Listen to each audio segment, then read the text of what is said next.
Do you remember when the world believed Tupac's story had ended in Las Vegas? Now, newly discovered footage of his body at the funeral challenges everything that had been reported. What the camera revealed wasn't closure. It was a secret hidden in plain sight. One that could finally uncover what truly happened that night. The 14 seconds that shook hip-hop. In 2025, nearly 3 decades after Tupac Shakur's death, the internet was rocked once more. A recently surfaced clip, grainy, low-lit, but unmistakable, appeared to show Tupac's body at what seemed like a funeral viewing. The timing, the perspective, and the individuals in the frame suggested something unimaginable, that there had been a secret ceremony, one never recorded in official accounts, one that contradicted everything the world believed about his cremation and memorials. Fans called it the most chilling 14 seconds in hip-hop history. Others called it proof. To understand why this footage is so explosive, you have to go back to the beginning, to the day the legend was silenced, and to the people who witnessed what really happened behind hospital doors long before the ashes and the myth.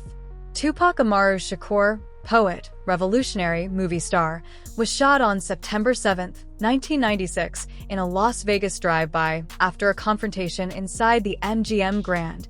He had gone there with Suge Knight for the Mike Tyson fight. The plan was simple: celebrate, show face, fly back to LA. The reality collapsed in minutes.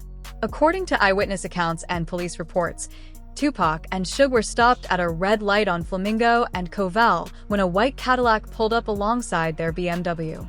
13 rounds tore through the air. 4 bullets struck Tupac. 2 in the chest, 1 in the thigh, 1 in the arm. Suge was grazed. By 11:20 p.m., he was being rushed to University Medical Center in critical condition. He would never leave alive. So we jumped in a cab. She called Yasmin and the assistant Molly, and Yasmin didn't know what was going on because it went to voicemail on Pac's phone. But that is not the story of Gobi M. Raheem remembers Gobi was more than a filmmaker. He was Tupac's creative partner, a man who directed his music videos and shaped his visual legacy. He was there through the chaos of California Love, Hit Up, and 2 of America's Most Wanted. He was there the night the gunfire erupted. More importantly, he was among the first from Tupac's circle to reach the hospital. Yasmin made a few calls, called us back, and said, "Go to University Hospital and wait there until we get there." So, we rushed to University Hospital, and Tracy and I walked into the ER waiting room, and there was David Kenner, Suge's mom and dad, Reggie Wright, and a few other death row associated people, and Katata Jones and Jamala by the payphones crying. When Gobi walked through those glass doors, there were no press cameras, no detectives crowding the hallway, just silence and fear. He says he stood shoulder to shoulder with Suge Knight's parents, with Afeni Shakur's assistants, alongside Katata Jones, Tupac's fiancée, who was sobbing by the payphone. They were waiting for word. Then a nurse appeared. His right lung was shot out, so we had to remove his right lung.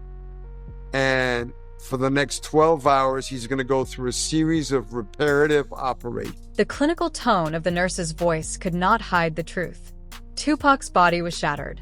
The surgery that followed was relentless. His right lung was removed, his chest cavity repaired, his breathing machine adjusted hour by hour as his vitals continued to drop. And yet, in those first nights, hope remained. Gobi and the Outlaws, Tupac's close inner crew, stayed in rotating shifts. Some nights, they guarded the hospital entrances themselves, fearful that someone might try to finish the job. We did 6 nights, and the 6 nights I was there were death threats, undercover FBI agents, a police force that did not want to cooperate. What Gobi describes as chaos. Unmarked cars outside, hospital security stretched thin, strangers appearing in the hallways, asking questions no one wanted to answer. By the 5th night, the Fruit of Islam, the paramilitary wing of the Nation of Islam, took over security. That is how dangerous the atmosphere had become. Then, on September 13, 1996, at 4:03 p.m., Tupac was gone. Officially, he was cremated the next day, September 14th, at the request of his mother, Afeni Shakur. There was no public viewing, no coffin, no gravesite, just a private gathering on a Malibu beach. bonfires, drumming, and the scattering of ashes into the Pacific Ocean. Afeni did not want his body desecrated or turned into a spectacle. She wanted peace. Reports from the Shakur family and death row insiders confirm that the cremation was immediate, supervised, and private. Yet something about that timeline has never made sense, and no mortuary ever confirmed handling Tupac's body before the alleged cremation. The crematory worker supposedly responsible for the process quit and vanished. Now, decades later, the leaked clip appears to show an open casket viewing with a body matching Tupac's facial structure and tattoos, surrounded by candles and a handful of mourners. If true, this would mean the world has been told only part of the story. To understand why the footage is so controversial, you have to recognize how tightly the Shakur family controlled Tupac's final rites. According to official records and eyewitness accounts, the sequence was as follows. September 13th, death declared at UMC. September 14th, private cremation in Los Angeles. September 15th and 16th, private memorial on a secluded Malibu beach. September 22nd, public ceremony in Harlem organized by the Nation of Islam. No mention of a viewing, no mention of a funeral home, no cameras. Yet the new footage, believed to have been shot in a small mortuary room in Los Angeles, seems to contradict that. The candles in the background match the arrangement style of Angeles' funeral home, where Tupac's body was reportedly transported briefly before cremation. Angeles has long denied that any footage was ever taken inside. Still, old rumors persist. In the late 1990s, whispered claims suggested that members of Death Row Records had privately viewed Tupac's body before cremation, some out of grief, some out of suspicion. A few even said the face they saw did not look like him. It is these whispers that now collide with visual evidence. For years, fans believed Tupac's story ended at the beach memorial, the one where friends scattered ashes, smoked cigars, and played his music under the Malibu sky. Accounts from attendees describe a small circle of 30 to 50 people. Afeni Shakur, the Outlaws, Jada Pinkett Smith, and Snoop Dogg were there. Some recall drums and sage smoke. Others remember laughter between tears. That night birthed one of hip-hop's most shocking myths, the Ashes story. The Outlaws, including Young Noble and Eddie Mean, later admitted that they had mixed Tupac's ashes with marijuana and smoked them, claiming it was a final tribute inspired by his lyrics, cremated, last wishes, and smoke my ashes. They have confirmed this act repeatedly, most recently in interviews from 2024, framing it as a grief ritual. But Afeni Shakur's family disputed it, calling it unauthorized and disrespectful. If the leaked clip is real, it raises a troubling question. How could his ashes have been smoked if his body had not yet been cremated? The footage is time-stamped September 14th, 1996, the same day the cremation supposedly took place. Experts analyzing the video note that the lighting and room decor match early 1990s mortuary styling common in Los Angeles. A silk cloth covers the lower body. The visible tattoos, particularly the Machiavelli and outlaw markings, appear consistent with autopsy photos leaked years later. But there is a catch. The position of the scars does not match the official autopsy report on the chest, where the medical examiner documented a 3-inch incision from emergency surgery. The clip shows no visible wound, only smooth, unblemished skin under makeup. Either the footage was staged, or the body had been cosmetically reconstructed for viewing, which would mean a mortuary was involved, and a viewing did take place after all. The last 24 hours, September 7th, 1996. Las Vegas glowed that night, a restless city shimmering in desert heat, swollen with anticipation. Mike Tyson was back in the ring. Death Row Records was in the building, and Tupac Shakur was alive, loud, and laughing. By midnight, he would be bleeding in the passenger seat of a BMW, gasping for air as chaos consumed the strip. Every minute of that night has been analyzed.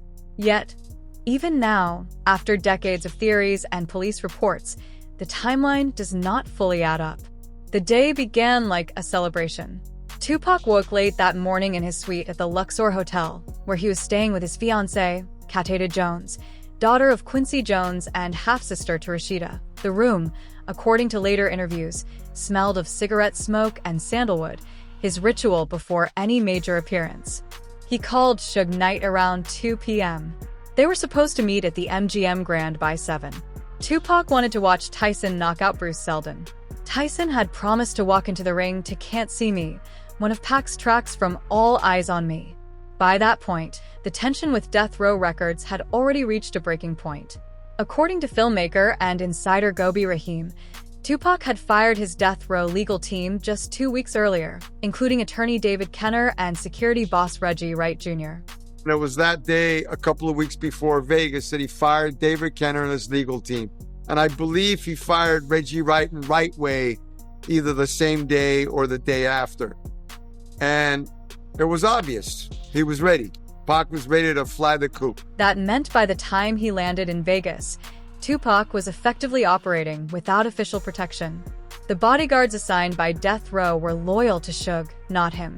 In the weeks leading up to September 7th, Suge had been pressuring him to stay in line, to keep recording, and to put loyalty above freedom.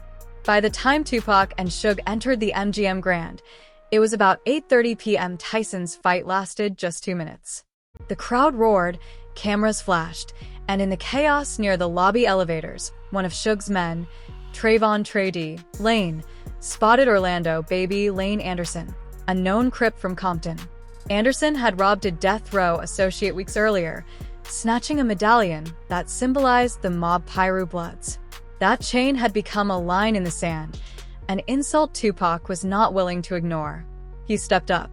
"You from the South Side?" he asked, then punched Anderson in the face.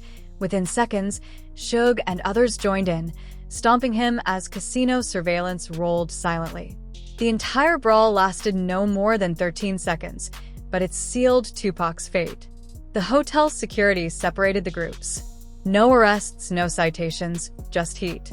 Anderson left the MGM humiliated, vowing revenge. Tupac and Suge left grinning, certain they had handled business. They drove back to the Luxor. Tupac changed clothes, switching from the black vest he wore to the fight into a white tank top, gold chains glinting against his chest. Kateda told him not to go back out, but Suge was throwing an after-party at Club 662, Death Row's own spot on East Flamingo. "I'll just roll through, say what's up," he told her. Even then, he felt something was off. Gobi called it tension in the air. Tupac himself, according to those close to him, felt like he was being pulled toward danger, but went anyway out of obligation.